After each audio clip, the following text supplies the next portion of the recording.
Welcome back everyone to today's lesson. What we'll be discussing today is 1.C, errors in measurements. So if you turn to page 22 to 25 in your book, you can follow along. And the goal of today's lesson is by the end of today, you guys will be able to determine the accuracy of measurements, find the errors in measuring devices, determine errors when you're doing measurements, and estimate the upper and lower boundaries of measurements. All right, so let's see and get going right away. So, number one, errors in measurements. When we take measurements, we're usually ready for some type of what? What do you think? What are we ready for? We're ready for some type of scale. All right, scales deal with measurements. The scale of a ruler may have centimeters marked on it, but when we really measure the length of an object, it's likely to fall between two divisions. Okay, we approximate the length of the object by recording the value to the nearest centimeter mark when we're dealing with that. And in doing so, our answer may be inaccurate by up to 1/2 of a centimeter. All right. So what that means is, and this is general in all measurements, anytime you are taking measurements, your measured in accuracy is usually plus or minus the smaller scale division on the scale. So for instance, like right here, if I was going to use this ruler, all right, the ruler at the top is in millimeters, you can see. So those little dashes between each millimeter, the smallest ones are 1/10 of a millimeter. So technically, whoop, where are we at? It kind of zooms in. You're measuring, your accuracy of this isn't really to 1/10 of a millimeter. It's to 1/2 of a 1/10 of a millimeter, or 5/100 of a millimeter. All right, so let us get going. I had to find my meter. So really quick, this is something that's not in your book, but I thought it was interesting and always good to go back on. The different prefixes and symbols for the different types of measurements. Now, this is all dealing with basically the metric system, okay? Not dealing with that inch, mile, all that standardized system. We don't care about that. That's not really used that much. And this is an IB class, meaning International Baccalaureate, meaning that it's going to be for the whole entire world, which only uses this. Only engineers use this, okay? When you go to college, this is the symbols you use. You don't use inches and stuff like that. So really quick, this is your unit, the 1 unit, okay? And then when you start to go up, you got deca, hecto, kilo, like kilogram, mega, giga, tera, the higher you go up. Like for instance, if you're dealing with computers and you have a terabyte, that's 10 to the 12th power bytes. So that's 10, or that's a 1 with 12 zeros after it, okay? That's a lot.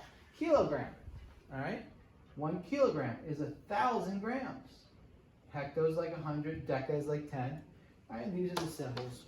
All right, then when you go smaller, deci, centi, milli, decimeter, centimeter, millimeter. Nanometer, that's a big one when you get to college. Pico is also big when you're dealing with like chemistry, dealing with sizes of cells and sizes of different types of the smallest stuff you can imagine. All right, now what this means is this is just like 0.1, 0.01, 0.001. So you're just, this is pretty much 1 divided by 10, 1 divided by 100, 1 divided by 1,000, and so on. All right, so that's the symbols and the prefixes. Will we be using this in here? Maybe a tad, but it is always good just to know how to do it. All right, so this is an activity, the second activity. We already did the first activity in a different lesson. Whoops.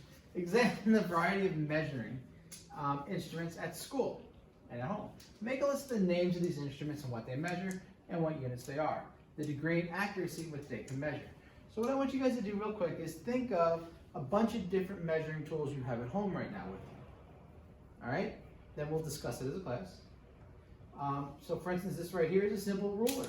It measures length. In the metric system, it measures in centimeters and millimeters, and it can measure to the nearest 1/2 a millimeter, okay?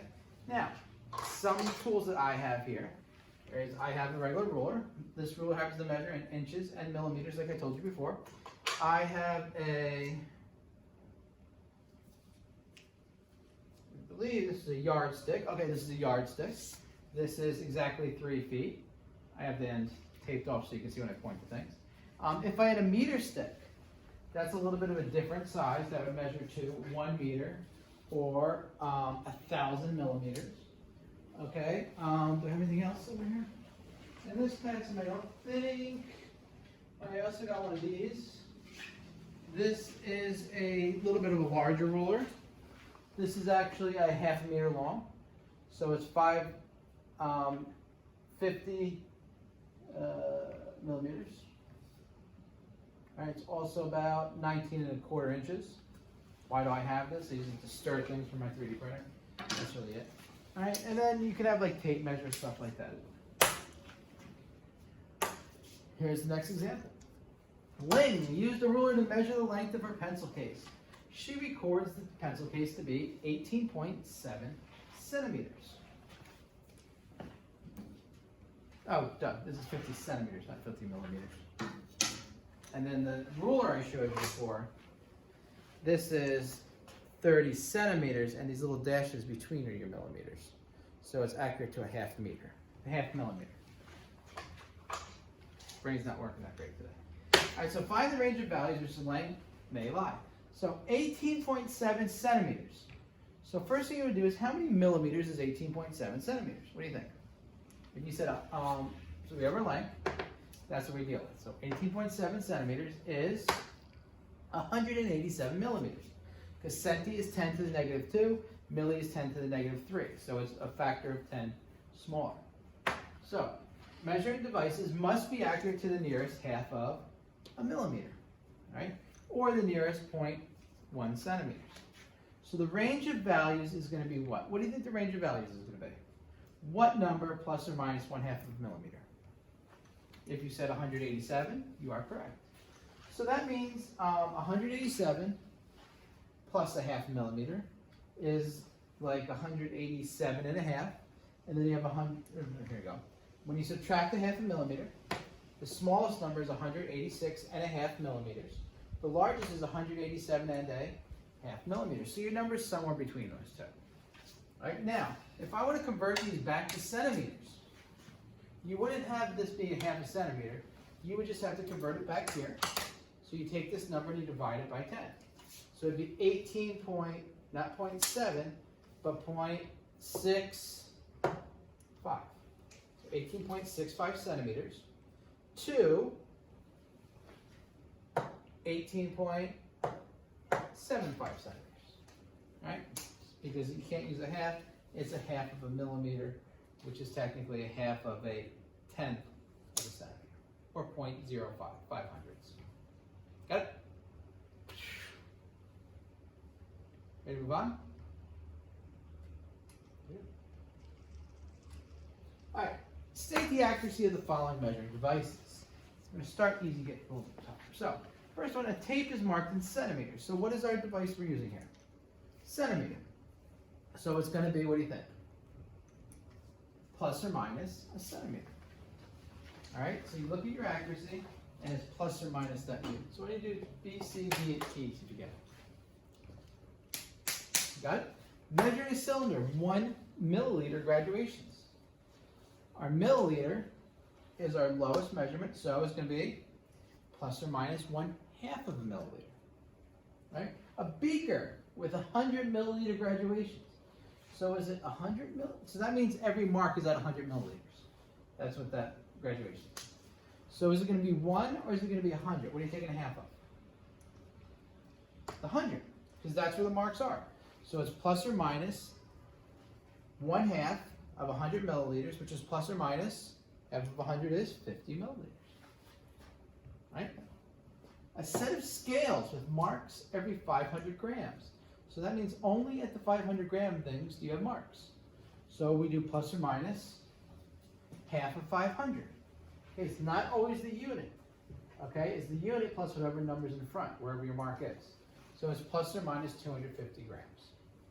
And these are your error measurements. So if I'm finally, a thermometer with marks every 0.01 degrees Celsius. Once again, metric uses Celsius, not Fahrenheit, like we do. So it's not going to be every Celsius, it's going to be 1/2 of 0.1. 1/2 of 0.1, 1/2 of a tenth is 500ths. So 0.05 degrees Celsius. Not too bad, right? Good. We're just getting started. So I want you guys to try number 2. What it says is, Roni checks his weight every week, and every week using the scales with 1 kilogram graduation. That means there's only marks every kilogram. He used one of those old scales, it's not digital. This morning he recorded a weight of 68 kilograms. In what range of values does his weight W actually lie? So what do you think? Let's go check it out. What is the weight in? 1 kilogram graduations, right? So that is what our error is going to come with. So it's going to be plus or minus 1 kilogram, which is plus or minus a kilogram, right? Now, what is his weight? So what weight are we coming from? 68 kilograms. So his weight range is going to be 68 minus 1 kilogram and 68 plus minus 1/2 kilogram and 68 plus 1/2 kilogram. 68 minus a half is 67.5 or 67.5 kilograms. So the weight is greater than that and is less than 68.5 kilograms. So somewhere in the middle is your range. All right. Problem number 3. Why don't you guys attempt that? Find the ranges of possible values corresponding to the following measurements. So you're going to find the ranges, you think, of errors from those measurements. Are you ready to go? This is where it gets a little tricky. Not the easiest lesson in the world, but not the hardest either. So first one, 27, the units here you're measuring with are millimeters. Okay, so plus or minus 1/2 of a millimeter. You have 27 minus a half plus a half. So 26.5 millimeters to 27.5 millimeters. That's where your range of error lies. Okay, so just because you measured here, this is what your actual answer is. Okay. How about this one? 38.3 centimeters. Okay, so you're measuring to the 10th of a centimeter. So what that means is this number right here is actually 383 millimeters, because you're measuring to the millimeters, because you're measuring to the 10th right here. So our millimeter is our unit. So it's plus or minus 1/2 of a millimeter. All right, so 383 minus a half, 383 plus a half is 382.5 millimeters, or 38.25 centimeters.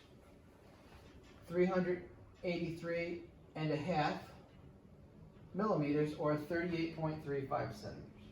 Do you have to make this conversion and convert it back? Can I just add in a 0.5 and minus 0.5, 0.05 and minus 0.05 centimeter?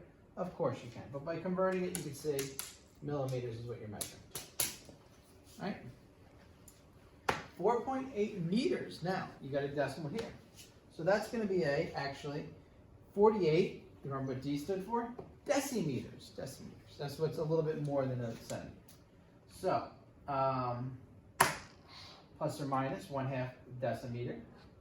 So this is 47.5 decimeters and 48.5 decimeters, but we want to put it back to meters. So it's 4.75 meters to 4.85 meters. Okay. Let's go attempt problem D, kilogram. Now, since this is 1/2 a kilogram right here, we're going to 1/10 of a kilogram. We're not actually going with kilogram, we're going to go with a hectogram. Oh, that should say hectogram, not hectometer. All right, so that's a hectogram. So, plus or minus 1/2 of a hectogram. Oops. Oh, I skipped the answer there. So it's 1.45 to 1.55. All right, E, I jumped ahead here. Sorry about that. 25 grams, this is plus or minus 1 gram. 24.5 grams to 25.5 grams. And there we go. There's our, oh, maybe this was supposed to be KM. So that's supposed to be an M. All right, I just wrote the problem wrong. So all this other stuff is right. This is just saying it. All right, and the last one right here, 3.75 kilograms. That's 375 decagrams. plus 1.5, so it's, so many kilometers too? 3.745, 3.755. Right? Remember, any questions with this stuff? We're good? I just wrote the problem wrong. That was the only problem I did. Alright, ready for the next one? That should have been kg. kg. Okay, so this should have just been kg, and kilogram. Alright, E and F for kilogram. Next one, I want you guys to attempt problems 4 and 5.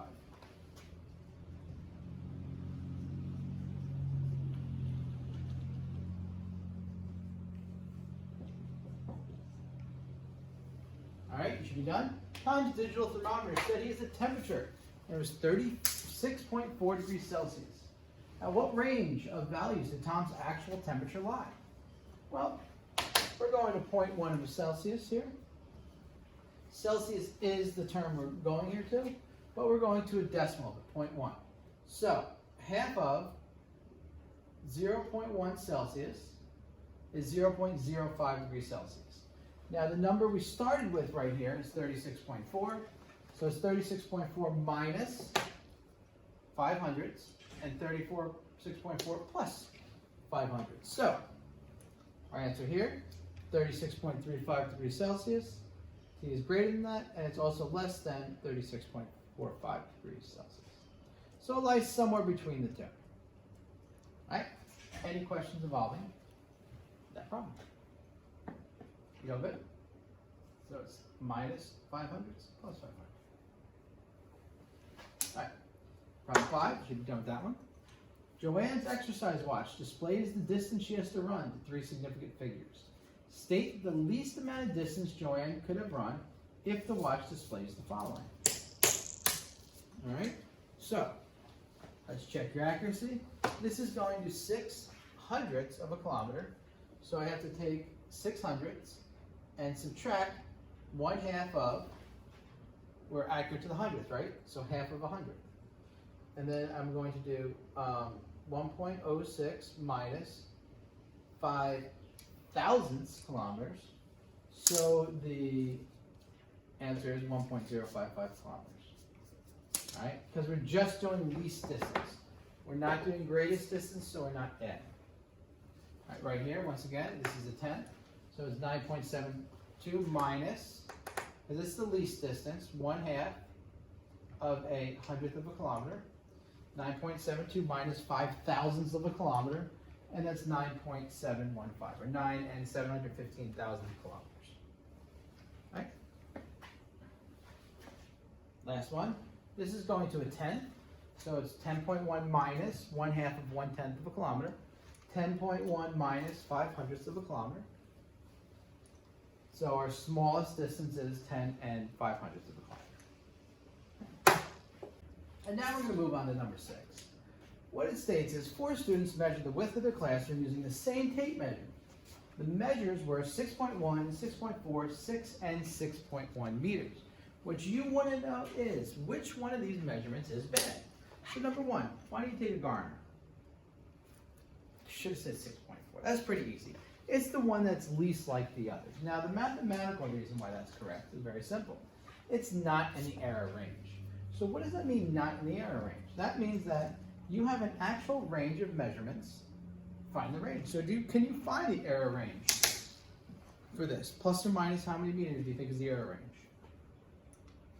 Well, the way to find that is the answer you give for the width of the classroom should be between 6 and 6.1 meters, based on our error range. Now, because this is accurate to 1/10 of a meter, our error range is going to be 1/2 of 1/10 of a meter, which is plus or minus 0.5 meters.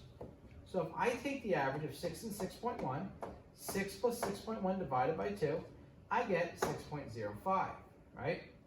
Now if I add a 500ths of a meter, I get 6.1. If I subtract 500ths of a meter, I get 6. If I add 500ths of a meter, I get 6.1. Nope, not getting that one. All right, so you have your error measurement. So what we did was we just took the lowest term here, and we divide it by 2. So what graduations, what mark do you think that ruler or that tape measurement had? What do you think? You think it's meters, tenths of meters, hundreds of meters, a kilometer? What do you think? The answer should have been 0.1 meters, all right? Obviously, because this is our measurement. So 1 decimeter, or how many centimeters? 10 centimeters. So there's a mark every distance like that. That's it. That's pretty easy. All right, next one. Hassan has many lengths of rope. He measured each length to be 2.4 meters. In what range of values does the actual length of the rope L lie? So what measurement? What's his error right there? Since you're accurate to 1/10 of a meter, you have to do 1/2 of 1/10 of a meter, which is 5/100 of a meter. So it's going to be our original amount, 2.4. You're going to add 5/100 of a meter and subtract 5/100. 2.4 minus 0.05 is 2.35 meters. 2.4 plus 0.05 is 2.45. So somewhere between those two is length of the rope. Now he carefully places n of his ropes end to end. What range of values will the total rope of the L lie? Now each rope is the same distance, okay? The same exact distance. Okay, so the lowest each can be is 2.35. The highest each can be is 2.45.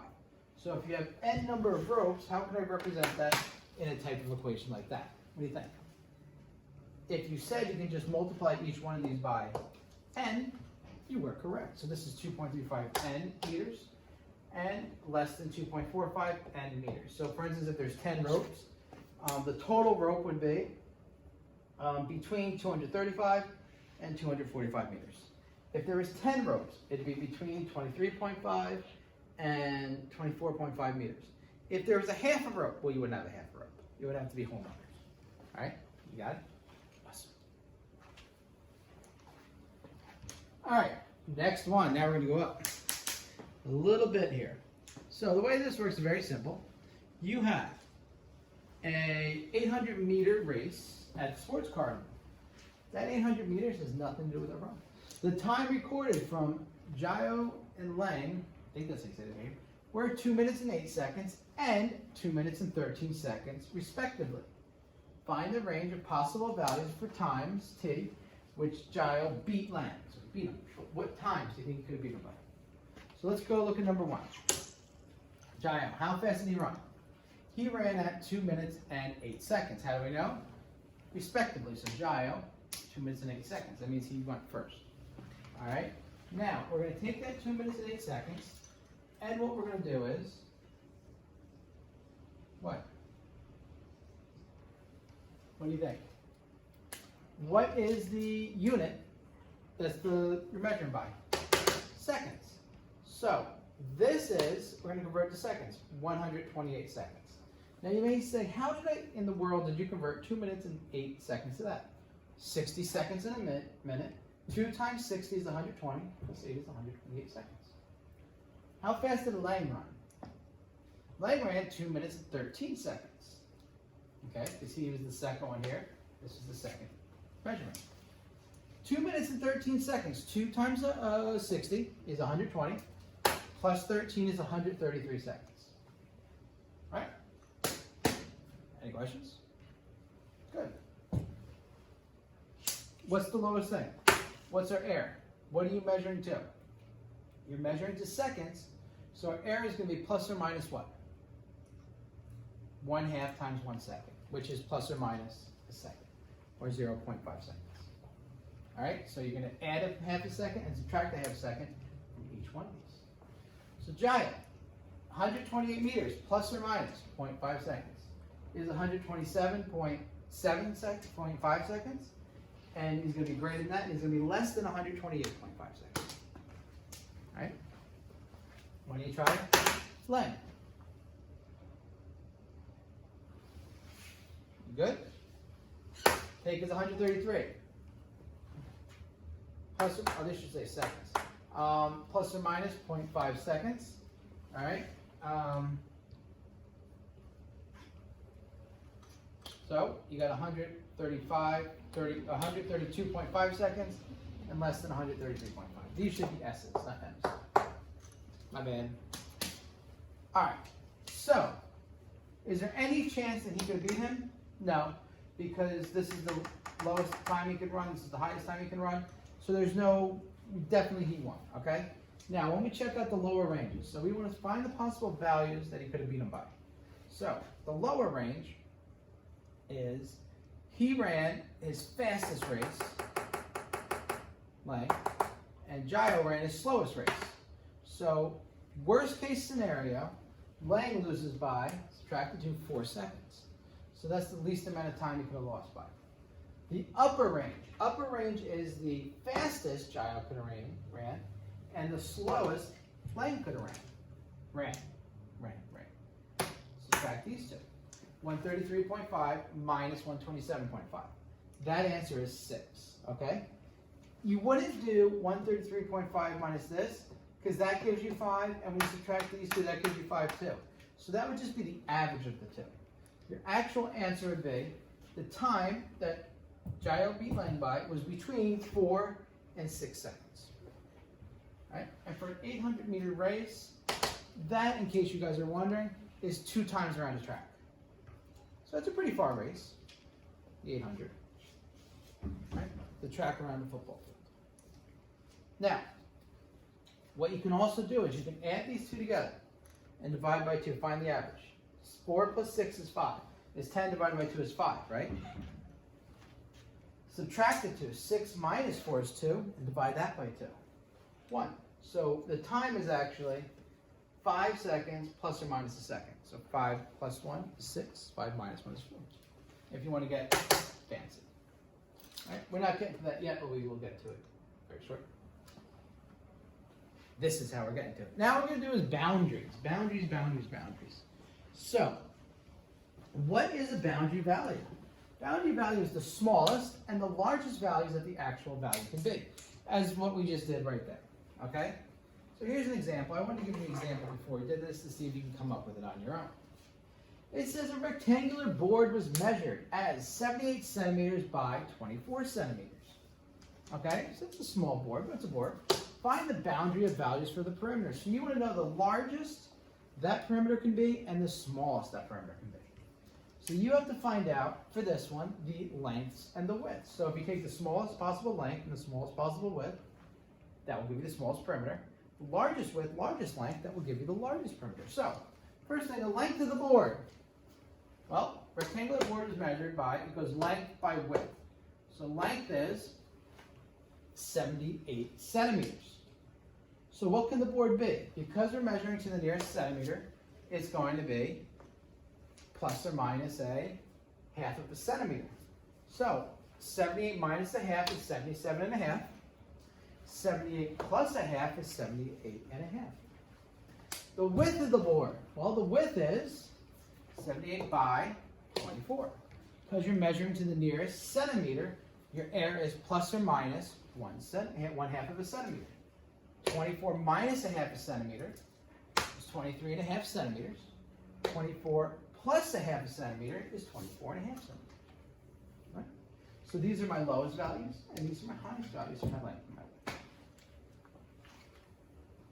Therefore, dot, dot, dot, 3 dots, the perimeter dots. That means therefore. The lower boundary of the perimeter is blank. So lower value, we use our lower values. So the way you find perimeter is 2 times length plus 2 times width. That's what perimeter formula is. So 2 times the lower length, 77 and a half, plus 2 times the lower width. Okay? It's not distances of lengths or in time or anything. It's perimeter, so lowest and lowest. Type this in a calculator. You get, like, what do you get? 155 plus 67, and you get 202 centimeters. So that's the lowest perimeter.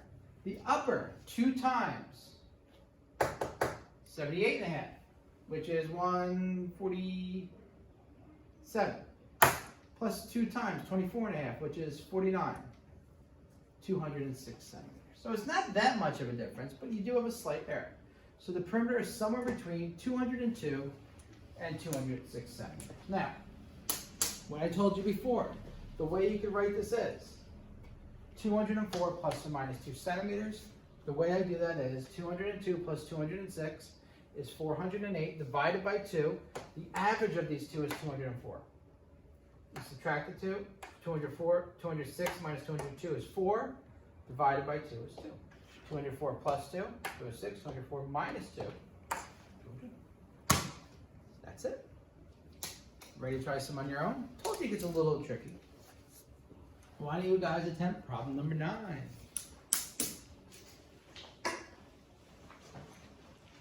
Alright, let's go look to see if you got the right answer for problem 9. Rectangular bath mat was measured as 86 centimeters by 38 centimeters. Find the boundary of the perimeter. Just did a problem like this, so there should be no trouble. First thing, you want your length. Length is going to be 86 plus or minus 1/2 of a centimeter. So 86 plus a half is 86 and a half. Minus is 85 and a half. When you're finding the width, 38, once again, it's to the nearest centimeter, so it's plus or minus 1/2 centimeter. 37 and a half and 38 and a half. All right? You find the lower boundary. Remember perimeter formula. 2 times length plus 2 times width. 2 times 85 and a half plus 2 times 37 and a half. All right? So, that becomes 246. How do I know it's 246? This is 171 plus 75. Upper boundary, 2 times 86 and a half plus 2 times 38 and a half. So this is 173 plus 77. Yep, which is 250. So our answer is the perimeter is between 246 and 250. If you want to write it the other way, what number is between 246 and 250? 496 divided by 2 is 498. Subtract the 2 is 4. 4 divided by 2 is 2. So 248 plus or minus 2 centimeters. There you go. Rectangular garden bed. This changes up a little bit. Measured as 252 centimeters by 143 centimeters. Find the length of total edging required to border the garden bed. What is edging? What do you have to find the edging? Is that area? No, it's still perimeter. Edging means the distance around. So it's still the same exact thing as number 9. Let's see if you got it. Once again, measures to the nearest centimeter, so it's 252 plus or minus 1/2, 251 and a half, 252 and a half. Width, 143 plus or minus 1/2 centimeter, 142 and a half, 143 and a half. All right? Same exact formula, 2 times 251 and a half, which is 503, plus 2 times 142 and a half, which is 285, and that gives you 788 centimeters. Upper bid, B stands for boundary, I couldn't fit it all in here. The upper boundary, 2 times 252 and a half, which is 505 plus 2 times 143 and a half, which is 287, 796. So your distance is, your perimeter is between 788 centimeters and 792. So that's your total length edging of that. All right, you can write it as P or as L. All right, now you can also do this, add them together. Take the average, which is 790, plus or minus 2. Get this out. I got it. How are we doing? Having fun yet? All right, new example so we can do new problems. Now, the way this works is fairly simple. A paving brick is measured as 18 centimeters by 10 centimeters. What are the boundary values of its actual area? So, the length of the paving brick can be from what to what? What can the length be? Well, our length is, what? 18, and what do we have to do? Plus or minus what? Plus or minus what? 1/2 centimeter. So it's going to be from 17.5 centimeters to 18.5 centimeters. The width over there is 10. So that can be from 9.5 centimeters to 10.5 centimeters. Lower boundary. How do you find area? Area is length times width. 17.5 times 9.5. Plug in your calculator. You get 166.25 centimeters cubed. All right. Upper boundary. 18.5 times 10.5. 194.25 centimeters cubed. Area between the two. Now the areas between, notice area is a much bigger difference. When you multiply it, it expands the amount of air as opposed to adding. So 166.25 and 194.25. All right.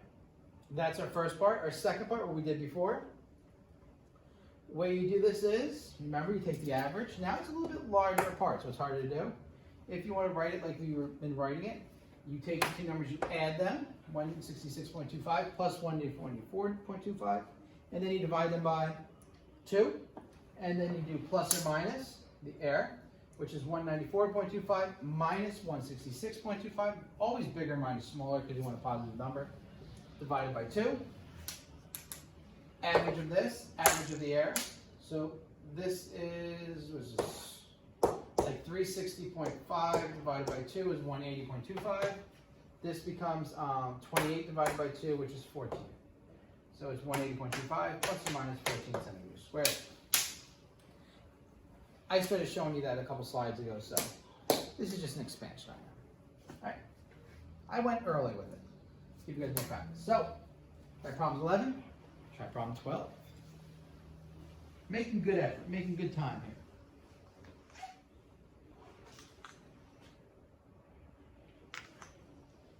All right, let's see. First thing, rectangular measure. Find the largest area. So we need length and width for area. Length is 6, so you're going to do 5.5, 6.5. Width is 8, plus or minus half a centimeter. You got 7.5, 8.5. Way to find the largest area. Largest area, 6.5 times 8.5. All right, biggest. That gives you 55.25 centimeters squared. Square centimeters is area, cubic centimeters would have been volume, regular centimeters would have been perimeter. Smallest, take the two small numbers, multiply them, and you get 41.25 centimeters. All right, and that's all they asked in this problem. Pretty easy. 2 takes it up a level. Find the boundary values for the actual area of a glass window measured as 42 centimeters by 26 centimeters. So when we go through this problem, first thing you need to know is the length and the width. Length. 42 plus or minus what? 1/2 of a centimeter. So 41.5 to 42.5 centimeters. Width. 26 plus or minus 1/2 centimeter. 25.5 to 26.5 centimeters. The lower boundary. Take the two numbers. 41.5 times 25.5. Multiply the two together. You get 1,058.25 square centimeters. Upper values. Take the two higher numbers. 42.5 times 26.5. You get 1,126.25 square centimeters. Got it?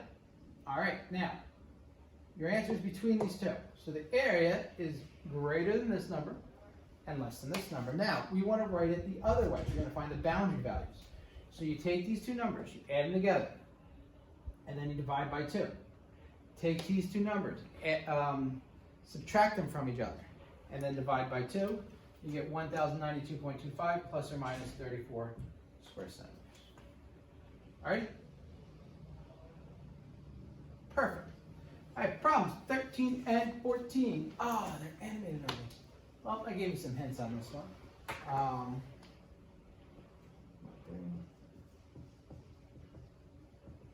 Funny thing is, I checked all these answers before I did it, and this was the same one. All right, so the base of a triangle is measured as 9 centimeters. So 9 centimeters, 9 plus or minus 1/2 of a centimeter is 8.5 to 9.5. All right, the height is measured as 8 centimeters. 8 plus or minus 1/2, 7.5 to 8.5. The way you find the lower boundaries is 1/2 of lower and lower, 8.5 times 7.5, and you get 31.875 square centimeters. When you find the upper boundaries, 1/2 of base times height. 9.5 times 8.5, because the area of a triangle is 1/2 base times height. And you get 40.375 square centimeters, right? That's what your area is between. Now, in order to find the boundaries, right, you add the two together and divide by 2, plus or minus, subtract the two from each other and divide by 2. These added together is like 72 point something divided by 2. Is this 72.25 divided by 2 is 36.125. When you subtract these two from each other, 40 minus 31, you get 8.5. That divided by 2 is your 4.25. Right? I don't need to show how that works, because you guys got it. Problem 14, find the boundary value. So, a box is measuring 8 by 6, 8 by 4, 4 by 8 by 6. Volume is length times width times height. So, our length, 4 plus a centimeter, half a centimeter, minus half a centimeter. Width, 8 minus half a centimeter plus half a centimeter. 7.5 to 8.5. Length times width, height. 6 plus a half a centimeter minus half a centimeter. Alright? So you're doing it 3 times now. Now, to find the lower one, you just take the lowest of each one. 3.5 times 7.5 times 5.5. That gives you 144 and 3/8 cubic centimeters. Upper value, 4.5, 8.5, 6.5. Length times width times height is 248 and 5/8 cubic centimeters. So, you are the difference between the two. Your volume is greater than this number, less than this number. To find the boundary values, add these together, and then subtract the 2. So when you add these two numbers together and divide by 2, you get, is it 3%?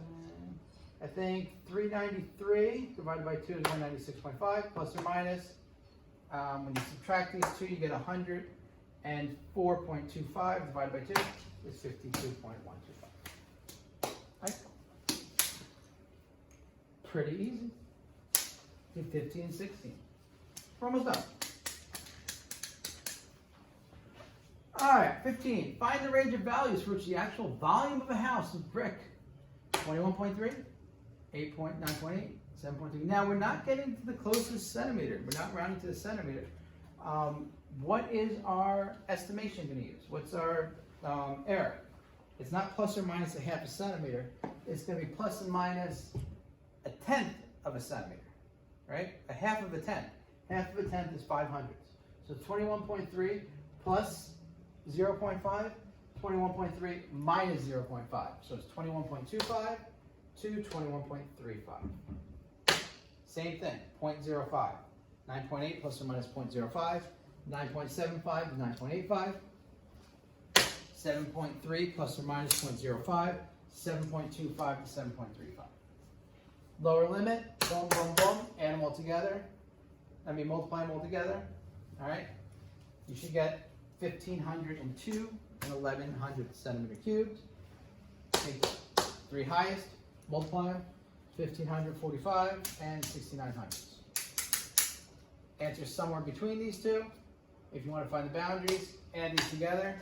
You get 3,047.8. Divide that by 2, you get 1,523.9. Plus or minus, I don't know, this is like 43 point something. And you get 21.7. Alright, so subtract the 2, divide by 2 gives your error. Add the 2, divide by 2 gives your average. I took this and this. And you don't get the exact answer when this happens. That's just because I'm estimating these numbers. Right? Oh, and I went to a 10th here and a 100th here. Probably shouldn't have done that. But, oh well.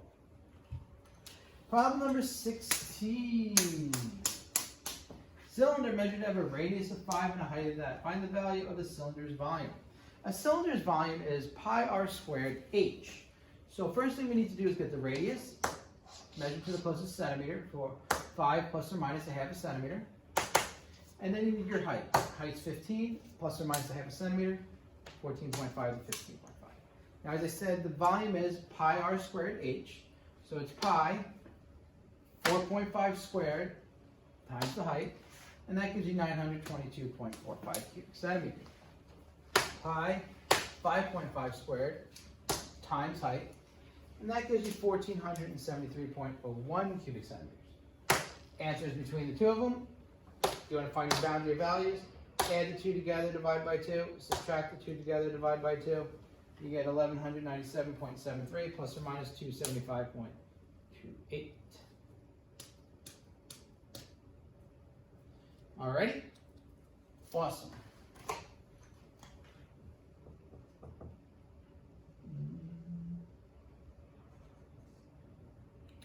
And if I would just put a little 0 here, that'd be better. That's what I'm going to do when I fix it. Alright, number 17. Look at this, we're pretty much done. Cone is measured to have a radius of 8.4 centimeters. Alright. And a height of 4.6 centimeters. Find the boundary values for the cone's volume. Alright. So you have to look up to see what a cone's volume is. But you know you need to know radius, you need to know height. It's going once again to 1/10 of a centimeter, so you're going to add or subtract 0.05 centimeters. So it's 8.35 to 8.45 centimeters.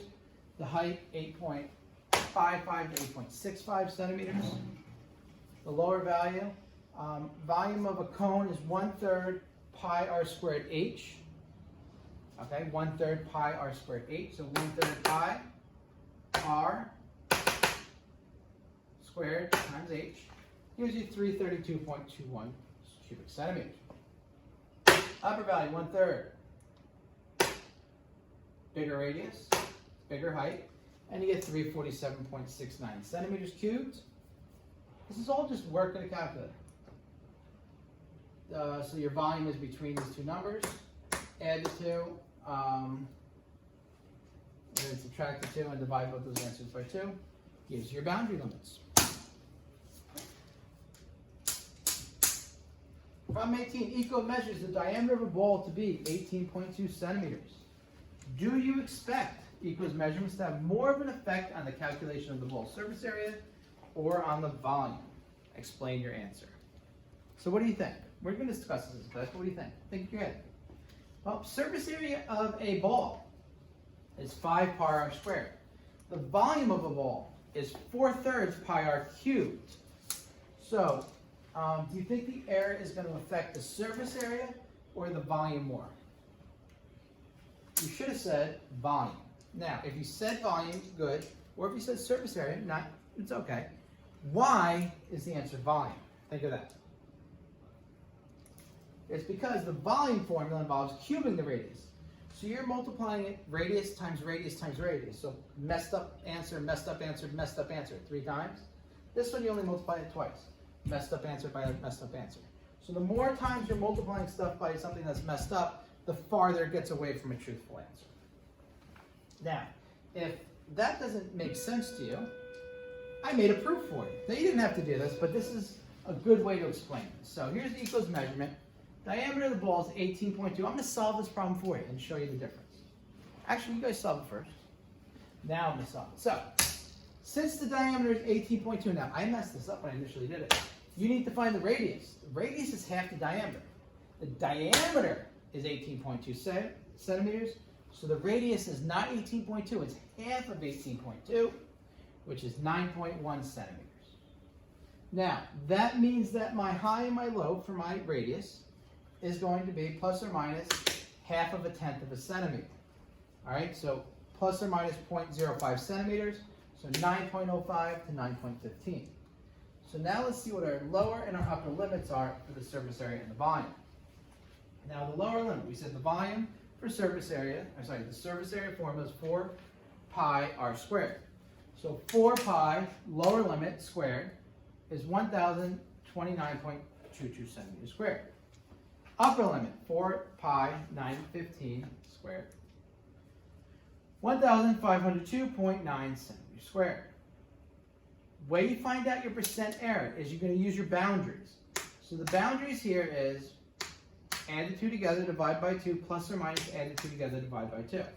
So this is 1,040.66 plus or minus 11.44 centimeters squared. So this is about the rough estimate of error that you'll have. Do the same thing for volume. All right, let's see if you got that right. 4/3 pi 9.05 cubed, 3,104.81 cubic centimeters. 4/3 9.15 cubed. 3,208.87 cubic centimeters. Take those two answers, okay? Add them together, divide by 2. Subtract them from each other, divide by 2. You get 3,156.84 plus or minus 52.43. Now, how do you think you could find the percent error? The actual percent error that you have? What do you think a good method is? Let's see. You're going to take your error and divide by your average. So for surface area, the error, 11.44 divided by 1,040.66, is about 1.10%. Now you get 0.0110. Remember, when you have decimals, you multiply by 100 to get the percentage. All right, so that's not too bad. Volume, we're going to take these two numbers and do some division. So when you divide them, do you expect this number to be higher or lower than this number? Higher. There should be a higher percentage error. And there is. It's 1.65%. All right? And notice it's about 2/3 as high. Maybe a coincidence, maybe not. There you go. Are we all good?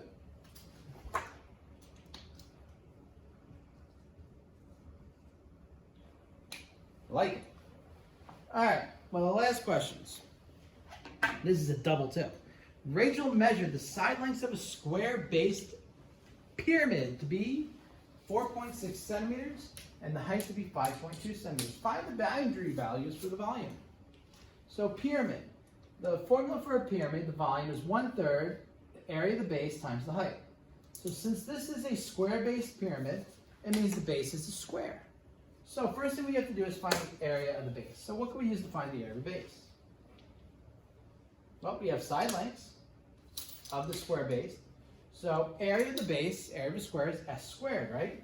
So what are our side lengths? 4.6, right? So what's our range for that? It's 4.6 plus or minus 1/2 of centimeters. So it's 4 minus 0.05, 4.6 minus 0.05, which is 4.55, 4.6 plus 0.05, which is 4.65. So this is the range of possible side lengths for the base. So we can find the range of areas now, right? So the smallest area would be 4.55 squared. That's the lower limit, 20.7. Upper limit would be the highest side squared, which would be 21.62. So now we have an upper and lower limit for our base. We know it's somewhere between 20.7 and 21.62. All right? I like where we're going. Now our height. Look at our height. 5.2 is 5.2 plus or minus what? 1/10 of centimeters. So 5.2 plus or minus 0.05 centimeters. So it's 5.15 to 5.25 centimeters. So we have our area, we have our height. Can we use that now to find our volume? Yeah. To find the smallest volume, we're going to take the smallest area and use the smallest height. 1/3, 20.7, times the smallest height, which is 5.15, and you get 35.54 cubic centimeters. Upper limit volume, 1/3 of 21.62 times 5.25, 37.84. So our boundary values are between 35 and 37.4. So when we add the 2 and divide by 2, you get 36.69. Subtract the 2 and divide by 2, plus or minus 1.15 cubic centimeters. There you go. So that is the boundary values of the volume of the square base pyramid. That looks pretty impressive that you're able to do that. Don't you think so? Ready to finish it off? We found volume. So now it's only natural to find surface area. Now instead of doing all this work all over, we already know the surface area is this. We found it. We found the height to be this, and we found the area of the base to be here. Now with surface area though, you also need to find PL. So it's the surface area is the area of the base plus 1/2 the perimeter times L. Now, in case you guys forgot your geometry, L is the slant leg. What that means is if you have a little triangle, all right, here's my pyramid. I got my square base. All right, my slant leg, perimeter is the distance around the square, right? Area is the square. The L is the distance from the center of the triangle, that's the side, all the way to the vertex. So that's your L right there. How can we find that? Well, you're going to use your height, because you can drop down your height, and you use height, and you're going to use half of a side length. All right, I don't know if you guys remember this from geometry. Some teachers got to it, some teachers didn't. I have a very interesting, oh, actually, we don't do surface area anymore in geometry. Ooh, I was going to say I have an interesting lesson on it. I actually have an interesting lesson on volume, if you want it, from geometry. So what we have to do when we solve this is, perimeter first equals 4 times the sides. So how many sides do we have? Lowest perimeter, 4.55 times 4, 18.2. Highest perimeter, 4.65 times 4, 18.60. L, your slant length. Now, this says L squared equals H squared plus 1/2 S squared. So, like I said before, you're going to drop down if you have your triangle. All right, so here's my, I'm trying to draw this a little bigger so you can see it. You have your square on bottom, your height drops to here. So that's where the height comes from. Slant leg goes right here, down the front of your face. And then this is half the side length, because this is the whole side length. So 1/2 H squared, because this is a right angle, plus 1/2 side, the whole thing squared, equals your length squared. That's where you get this formula from. All right, if you don't still get it, I'll explain a little bit better. So length equals square root both sides. You square root all this. So the length of the lower limit is height of the lower, 5.15 squared, plus 1/2. You do everything on one shot. Remember that with approximations. You don't estimate. 1/2 side squared, so it's 1/2 of 4.55.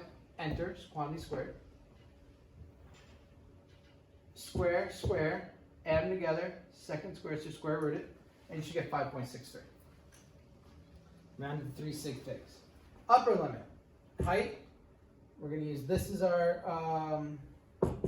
side, 1/2 of this, squared, all right, height squared, add them together, square root it, and you're doing 5.74. This is all just for the Pythagorean theorem. There you go, slant leg lower limit, slant leg upper limit. Length. Surface area formula. Lowest base, 20.7 plus 1/2. Perimeter, slant. You get 71.93 square centimeters. Highest, 1/2. Highest. You get 75.00 square centimeters. You're between these two, so you add the 2, divide by 2, plus or minus subtract the 2, divide by 2, 73.47, plus or minus 1.57 for cubic centimeters. All right, now, as I said before, actually I didn't say this, you're not going to get things this hard on your test, but it's always good to remember how to do this, and I know I've taught geometry a while, they got rid of surface area. So you might not have covered that, so it's always good just to look back. If you have any questions I can help you, you can come after, I can do that as well. All right, and I believe there's one more thing I want to go over. This is a research application. It is called the scale right here that we're going to be dealing with. What is it? It is used. You ever see one of these little things? It looks like a little pincher. Very, very accurate. Used to measure the lengths of objects with a high degree of accuracy. Okay, so if you want to measure some accuracy, you want to use something like this. And if you want to know how this works, I put a quick little video up here to show you. I'm going to leave it right like this.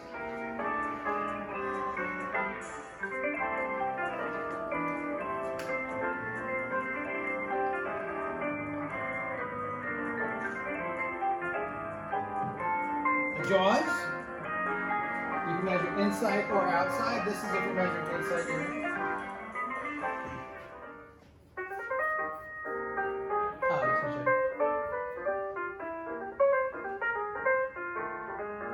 closes, tells you exactly how long it is. You really don't have to estimate. And it's made of metal, so it's really, really precise.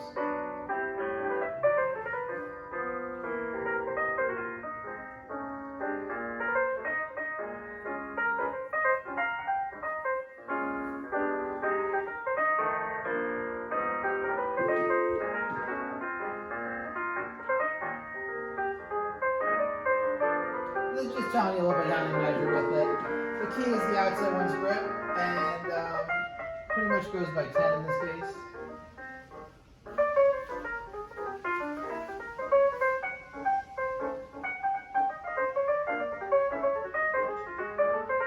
And it shows you exactly how accurate it is.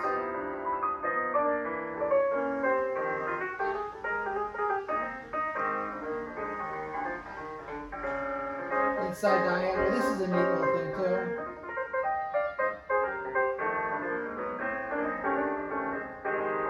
It actually pulls out, once again, measure scale.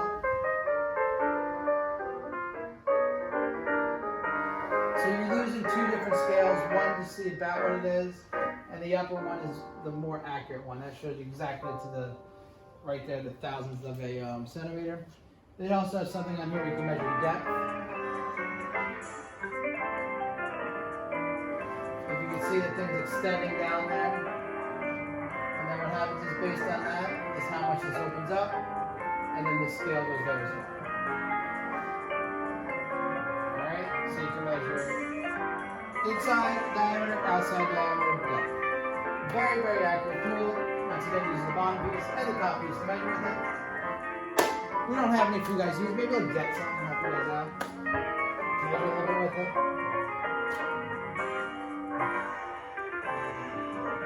But accurate to a thousandth of a centimeter, which is very, very accurate. Alright, so that's that. Hopefully that explains some stuff to you. Ooh, get out of there. And it's a good way to end the lesson. So, hopefully today you learned all this stuff, or actually over the last couple days you learned all this stuff. And once again, if you have any questions, you know where to find me, you know what to ask. And till next time, glad I can help you out.